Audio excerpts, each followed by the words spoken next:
Today we are going to talk about one of the most discussed topics in the world of Agile, that is retrospective. Now, is a great tool and you have multiple templates around it. People do engineering over retrospectives, different formats, different themes, and all that. Now, how important is that? What is the sole purpose of doing retrospective?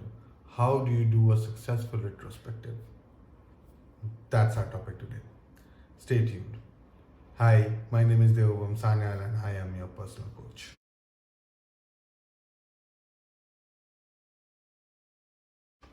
Retrospectives have become a phenomenon, right? Since it has been introduced, and not only in the agile world, but retrospective has a huge things to offer. Right? It brings out the honest opinion, things that we need to improve, and so on and so forth, which you will discover. But one thing that I have noticed about retrospectives is that people tend to focus more on the templates part, themes part. They over engineer it sometime, right? So retrospective can be done in any way, in any format, in a simplistic tool, whatever possible. If you don't have anything, it can be done just on papers, right? If you don't have anything, it can be done simply on papers. It can be done on a whiteboard. It can be done anywhere. The purpose of retrospective is not the template around it. The purpose of retrospective is to keep it simple and whether you are getting the right feedback from it or not. And many people talk about, I've seen that, many people talk about retrospectives, that what they have done in this in the past sprint, right? What they were doing, what are the work they have done. Now, that's not something that need to be discussed in retrospective, right? So just keep your focus on retrospectives. That what are you trying to find there? Your sole goal of retrospective is to find things that that can be improved in your sprint, in your team, right? The sole goal of retrospective is to push for the continuous improvement. Now, continuous improvement comes from that fact that whatever we are doing today, we can be better tomorrow, right? Now, it can be. Now, there are four things that on a broader horizon that which you can think of. Things that you want to start, something that you are not doing as a team, right? Maybe in the last sprint you observed, hey, we did great, but our communication wasn't up to the mark, right? We were not communicating frequently as we should have.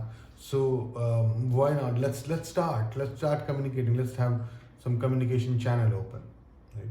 Second should be the stop. Like, hey, we tend to when we are in a mode of discussion, when we are about to reach a consensus as a team, we tend to drag it for some reason, right? So that could be something that we need to stop. As a team, we need to agree on something. Let's start with it, experiment. If we keep debating, keep dragging things, it might not yield us some results. So that could be stopped, right? The third is, we have been doing a great job, and I think we should keep the high spirit, high energy, or keep the enthusiasm as it is in our team. That's something that we should keep, right? And but however, when we were working on certain elements, I found out that the team was not so very responsive, or they were not very open to feedback. I think we can improve on it. So what do we talk about? We talk about something that we can start, something that we can stop, something that we should keep, and something that we can improve, right? So these are the things that we want to improve, keep, start, and stop. Now, for that, what you need courage to speak up. You need an intent to improve. You need an open mind to share honest feedback. You need an open mind to accept that feedback. You need a leader to work on those things, not templates, right? So the retrospective, if you have templates, if your theme, you are making it fun, absolutely go for it, right? But without sacrificing the soul of it, right? If we have so many things and we do everything but not the real discussion, there is no point. You are not going to get any benefit out of it, and that's the point. If you are putting so much effort in a retrospective, you need some benefit out of it. And the second crucial part of any retrospective is that whether you have action items or not. So when you go into a retrospective and you come out of it, you should have valid action items on your hand, right? That means if you are trying to start something, what are you trying to start? Something, from the previous example, that we want to start an open communication channel. How do I achieve it? As a team, how do I achieve it? Okay, let's open some Teams channel, just for an example, right? So action item, we'll open a Teams channel or a Skype chat, right? Where we can have continuous communication. If we're working virtually, if we're working physically, share the same space and we keep talking about it, right? So that's an action item. We were to stop the what we were stopping. We were over discussion. We were to stop the over discussion. So what do we do? So let's try to call out whenever we are over discussing something and say, hey, let's agree on this and let's get going, right? So let's put that action item on everyone, that whenever we think we are dragging, we'll put an end to it, right?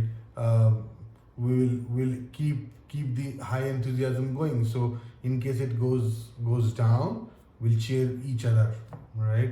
If we have to improve, we have to improve the feedback. If somebody is not taking feedback, we are going to remind them about our agreement, what we are trying to do. So let's put that into our team agreement, that we will make things better for us.